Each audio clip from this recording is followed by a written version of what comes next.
Hey guys, Trevor Moen here. I just wanted to show you my truck. It's a 2017 f-350 and I put a Fisher 9-foot plow on there.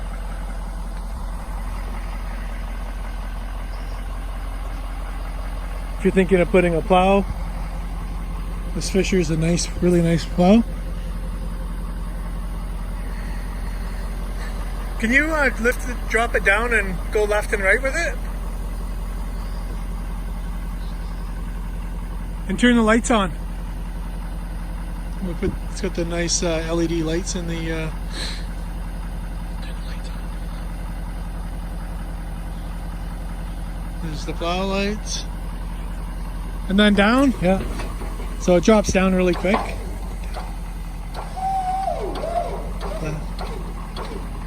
And then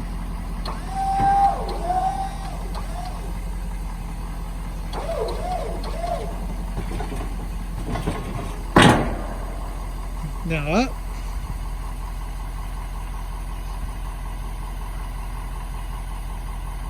Go up. Yeah, so that's it. That's the Fisher HD2 with the minute mount bracket. It wasn't too bad to set up, so it slides on really nicely, on and off. Okay.